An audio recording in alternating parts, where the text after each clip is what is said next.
Simple Talks on ChaKra Tv. Today, I'm in conversation with Kalubowila Ananda Thero. Thero, to start things off, I want to ask you, when did you get ordained? I got ordained on the 1st of February 2018. 2018, so it's been 3 years. 3 years. Was there any particular reason behind it? Yeah, there was a reason. I was just wondering what's the purpose of life. And although now it might come out as a very simple question, it didn't happen like that. There's a background to it. People start enjoying their lives, and there's a particular phase where they start questioning their existence. And it's very hard to get there, but I know that it doesn't apply for many people. But sometimes you get that self-actualization question: why do you live? What's the purpose? And what's it all about? And when I got that question, it's been there for some time, and it's been popping up, but I didn't pay much attention. And the moment I started paying more attention, I found that getting into this path would serve those questions and answer my questions. Okay, so as a young person, has it always been there in your mind to become a monk someday? Never. It was never planned.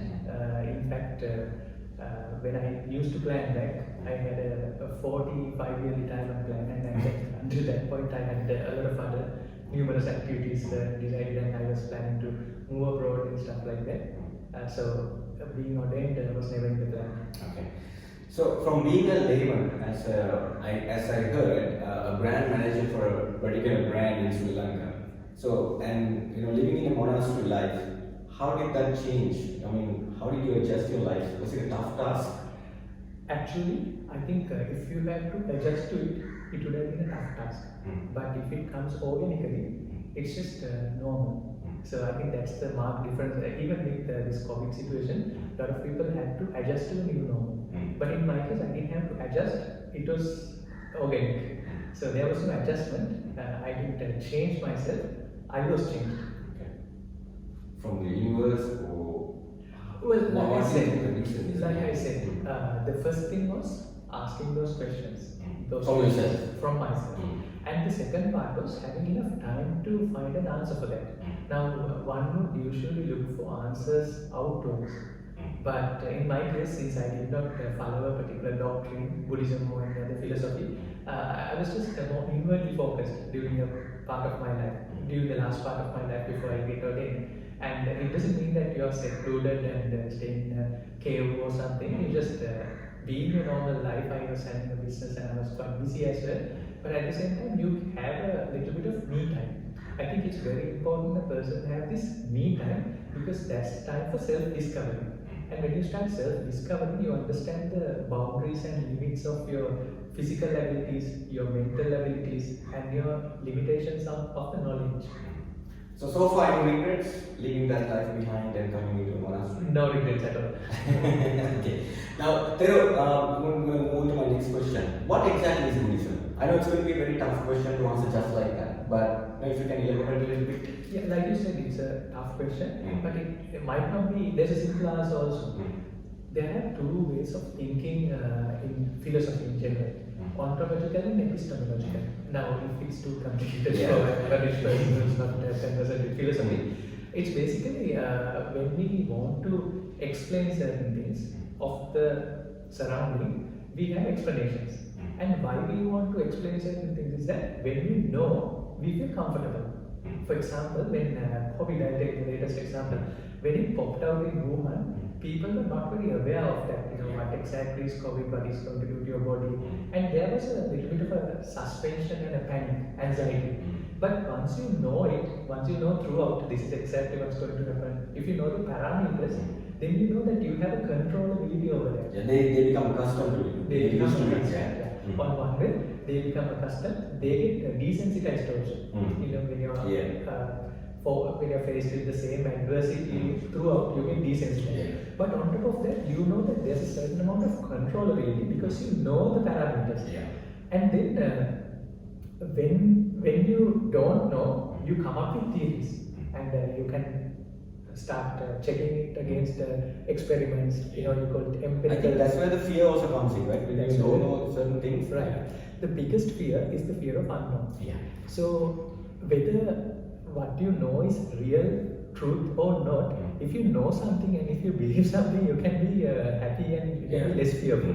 And for that matter, people have different explanations for numerous things. Be it why certain things happen to me, or why does certain bad things happen to good people, good things happen to bad people. In order to explain that, you need to have an answer. And people have come up with their own answer through their environment, through what they learn in schools, and through their personal experience. They have an answer. If we ask any random person, everyone has an explanation about life. And Buddhism is about checking the validity of that explanation. So that the word epistemology means you try to look at the proof of your knowledge, and you understand the length and breadth of your knowledge, and then you understand it's very flimsy. It's hanging on a thread. Knowledge system itself is bound by certain limitations. And what's more important is that your fears and your happinesses are also bound by the same limitation. So then you start going towards looking at the ultimate truth. And so epistemology, or in Sanskrit and Pali, which is called pramana, is really the proof of knowledge. And if you take the simplest answer for Buddhist doctrine, there's a saying called Siyalu Drushtindiya Prahani, which means that everyone has a paradigm. Paradigm is a belief. So belief explains your world. And when you know that, you are less fearful, you know how to control it. And Buddhism is about checking this paradigm. So is it really a controlling or checking the beliefs, or eradicating the beliefs totally? Well, some things you can eradicate, but some things you can be aware. And you can't completely eradicate, right? You cannot, but you can make peace with it. So the more important thing is not trying to eradicate it. That's another common misconception. We cannot eradicate what we have gotten, but what we can do is we can become more aware and make our peace with it. So, and when in the process, you start becoming more aware of your externals and your internals, especially internals. And then you start looking at both internals and externals in a more holistic manner. And then more and more you start discovering yourself, you become lighter, detached, and you make your peace with it. So there's a common example I heard that it's like someone who's, suppose that a person who's made out of salt or sugar, right? He wants to find himself, and he's in the middle of the ocean in a boat. So what he does is, someone says that if you want to find yourself, you need to jump to the ocean. Jump and see the depth, what is the truth, and find out these answers. So you then take a leap of faith and you jump, and you would never come back, but you find the answer. So the salt man would dissolve in the water, but he would find the answer. So that's another simplified Now, that's a good explanation, but one can also question, once you become, once you jump into the salt water, there's no self. Correct. So basically you lose yourself. Yeah. And again, let me try to avoid some philosophical complications about self and non-self. Those things, I don't think that's a different topic that we can discuss some other day. Now, Thero, I want to move on to my next question. Now, it's a dualistic world that we live in. Right. It's good, bad, tall, short, black, and white. So, just like that, is there truth without myth? Well, what we find in the normal knowledge system or in our normal existence is only a relative truth. Okay. Why is that? The myth is another truth at some point. Yes. And then once you discover something new, and once you start empirically validating it, and some people commonly gather and say this is the norm and this is the new truth. I'll take a simple example. Now there's a monk who's a doctor here. He recommends to get the blood sugar level test every year. So I remember the first time I got ordained, the sugar level was, the recommended level was 120. Okay. Now it has come down to 90. So back in the day, if you are 100, you are not diabetic. But now if you are 100, you are diabetic. So you see, the truth has changed. And the myth, it also changed. So whatever the truth you find under normal circumstances is only a relative truth. And again, like I said, another simplified answer, Buddhism starts looking at truth from a different angle. rather than trying to define the truth in our known realm of thoughts and knowledge. Buddhism suggests a different mechanism to find truth, and there will be a question: is that truth the same truth that we are talking about? That's exactly what I'm asking now. Yeah. So can we really call that the truth then? That's right. Very important question. In many places in Buddhism, that truth is not called the truth. It's called Nibbana, which is an undefined term. Now, again, funny enough, Buddhism is about enlightenment, but that is the most undefined term in Buddhism. And there's a reason for not defining it. Because if you define it by some chance, it's bound by the knowledge that it possesses. Yeah. So, it's very clever if you take the Abhidharma Prakarana, which is the more technical approach to Buddhism. It covers about 4 major things, 4 Paramartha Dhamma, or 4 ultimate truths. Chitta, Chaitasika, Rupa, Nibbana. Chitta, Chaitasika and Rupa are all about our conscious experience. And Nibbana is the ultimate truth. Right? It's not truth, it's called ultimate truth. And Nibbana is the least defined. It is not defined. What it says is that you cannot, by your normal sensory organs, find this truth. That's what it says. So, to answer your question, we just call Nibbana the truth because we need to find a word for it. But it's not the truth in the normal sense, which is bound by the limitations. So, is Nibbana what you call Shunyata? Nothingness? There's many explanations to it. We can talk of these different philosophical arguments. Shunyata, there's leaving all the paradigms, Trushti Pranaya, and Raga, Shakya, Moha. Basically, getting released from all your worldly attachments. That is another way of defining. But like I said, none of these things would sufficiently define Nibbana. But there's a small acid test you can you need to have some sort of an acid test. The best acid test I find personally is that a person naturally has his likings and dislikings, his preferences and not preferences, desires and undesires. So anyone is between those 2 conditions.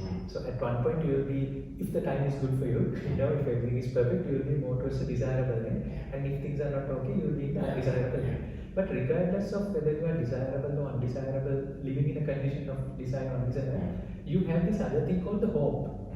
You can be hopeful at any point, and you can lose hope also at any point, very importantly. At the worst conditions, people are hopeful and they want to live. And in the best conditions, they lose hope, they become melancholic. So, regardless of these conditions, Buddhism starts looking at, or Nibbana starts looking at how people respond to it. Now, between those 2 conditions, there's this thing called Ashtaloka Dharma. There are adversities and there are positive things. You find fame, you get also defame. You find the profit, you find loss. Again, we are coming back to the dualistic. Sort of a dualistic, positive, proportionless and negative thing. Something adverse and something good. And we are in between those 2 conditions. So when we are subjected to those conditions, we have a breakdown, anxiety, and we get shaken. And if you get into a place where that you are not so shaken by the same things which are happening, and ultimately, if you are not shaken at all, that is defined as Nibbana. So that is different to the middle path, isn't it? Well, how to get there is the middle path. Now, what I to get to that state. So what I just described was the product of Nibbana. What it ultimately, or the ideal condition of a person who's enlightened. He's not shaken by his worldly experience, whether they are positive or negative. He's not too excited or ecstatic about his positive experience, and he's not so negative or depressed or anxious about his negative experience. So you find this imperturbable, or in simple terms, you are just neutral. But again, there's a little bit of confusion. Neutrality itself also does not define Nibbana fully. But for the sake of the argument today, let's say neutrality is the easiest thing that we could come up with. Yeah, so is it where we call shaken but not stirred? Shaken but not stirred, yeah. Let's move on to my next question. Now, Thero, Buddhism is not a religion in its actuality. Yeah, right. But nowadays, in this day and age, it is basically a religion. Right. So now this religion has caused so many division all around the world. You know, we know burgers, Islamic, Tamils, and so on and so forth. So this religion has caused so many wars. You know, we have heard about it, we have seen it, and the latest incident was people were killed in the Easter bombings. Right. So again, it took something to do with the religion. So what caused this thing to become a religion? Right. It's very important that you ask this question. People, like we started the first thing, we need an explanation for our existence. And often, whatever you find in your school curriculum, when you get to this last question, what happens after your death? What happened before my birth? In order to answer, only available thing is religion. Are we looking for an escape? We need an answer.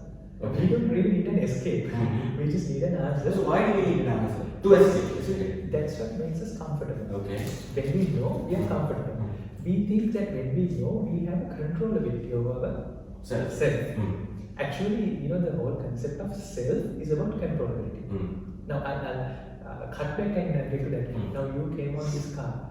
There's another car parked right outside, but you don't call that other car your car. Yeah. You want to call your car. Why? Because you have controllability. And we have 4 sets of limbs here, yours and mine. But you don't call my limbs your limbs. Yeah. Because you don't have control over mine, you have control over yours. So you see that more controllable it is, you start calling it me and mine. It becomes mine more when it's more controllable. And when it's controllable, you're comfortable with it. You can only enjoy something if it's under you. You can only also be sad about something if it's under you. So you see that controllability and minus or ego comes very much hand in hand. So having this answer to the world gives you a sense of owning or controllability. And when you have that controllability, you are comfortable. So likewise, you could be anxious about what I'm going to think next, but you are more comfortable with yourself because you know that you can control your thoughts and you can control your limbs and all. So for the same reason, when you know, it makes you at peace. Yeah. But the problem is, what you know is based and hinging upon a very relative truth. What you think as truth can be it's subjective. It's very subjective. It's very relative. Yeah. So coming back to my question again now, why all this religion has caused so many division among the people in the world? Right. So stemming from the same question, when people start giving these explanations, I'll tell you why religions started, or at least religions right now. Suppose there's 4 people. One person is doing very good things, benevolent things, but and he's receiving all the good things in his life. There's another person who's doing the same thing, very good, and he receives all the negative things in his life. There's another person who's very bad, and he receives all the bad stuff. There's another person who's bad, but he receives all the good stuff. You can relate to the current society. So the people who are doing good things and receiving good, it's perfectly fine. People who are doing bad and receiving bad, it's also fine. But people who are doing good and receiving bad stuff, it doesn't seem right. And people who are doing bad stuff and receiving good stuff, it also doesn't seem right. So in order to have an explanation for that, there are few explanations available. I'll tell you the main explanations.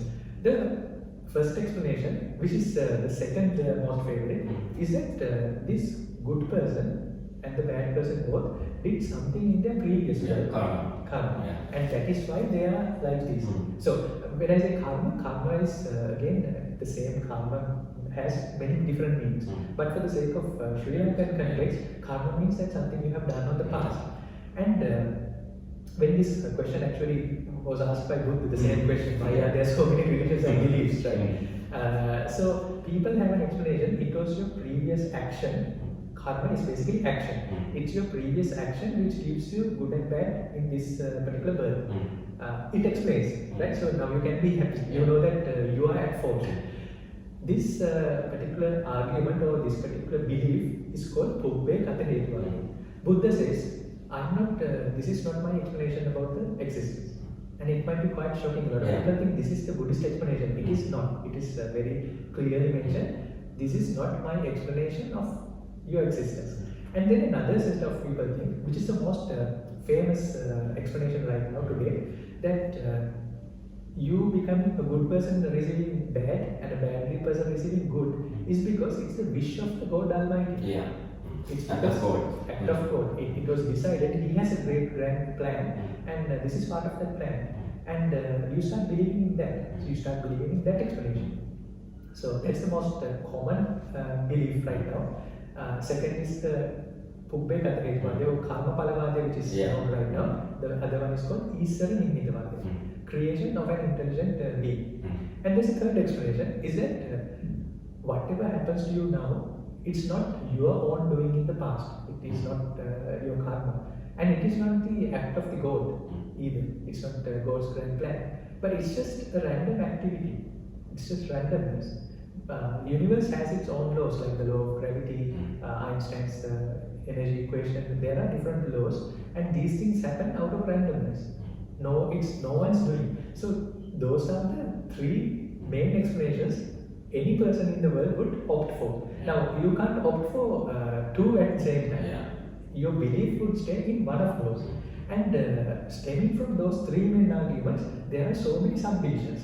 So then you can say, if you take the God Almighty, you can say it is not one God, it's a set of gods. So then it stems out. So similarly, it stems out. And when it comes to Buddhism, that's why you correctly mentioned it's not a belief system. It's trying to question your belief system.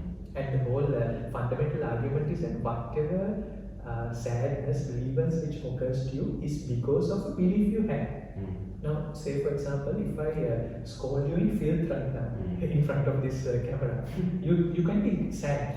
And why that you can be sad? Because you believe that a monk shouldn't scold you, or anyone shouldn't scold you in filth.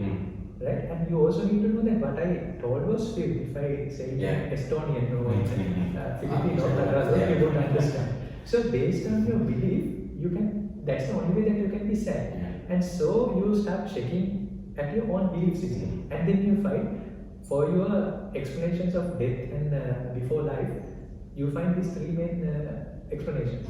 Either it's your own doing on a previous life, or it's the creation of a God and his grand plan, or it is nothing to do with anyone, it's just the randomness of the universe. So these are the three main arguments. From those three different branches sprout. Let's just say now, when you consider the whole thing, let's just say it's a knowledge system. So this knowledge system is being used now, we call it religion, but it's being used for political reasons, so many division like I mentioned earlier. So this religion has not actually done a whole lot of good for the world, isn't it? Well, I think it has done both. Now why I say that, in Sri Lanka, we have the Roman Dutch law, we have law and order. But if you ask a random person... But there are so many questions about that law. It's different. Let's assume that there's some good governance, some law in existence. In this law, people, the least law, the highest lawbreaker, even he would be bound by his religion. He would not do something which is going to give a negative karma for him, or which is something against his God's wish. Regardless of what type of a notorious lawbreaker, he is bound by his religious beliefs. So in a way that is good in a functioning society. Now, my common thing is that people in Sri Lanka are more afraid of merit and demerit, pin and power, more than the law and order in the country. They would consider it merit and demerit more than the law and order in the country. It doesn't apply to a European country. They consider it is again not the law and order, the virtues and the morality. Again the beliefs. Again that belief, virtues and morality, it's totally a very subjective idea. So like I said, the religion has a very functional use in a society in order to control people. And because of, when you say control, it's sort of using their innate fears of existence. Right? Because you don't know, religion gives you the answer, you know that is where you can be fulfilled and be calm, you can make your peace. And obviously politicians know that when there's fear and when there's a solution, that's their chance. That's their chance. You manipulate that and you make use of it. You're watching Simple Talks on ChaKra Tv, and today we're in conversation with Kalubowila Ananda Thero.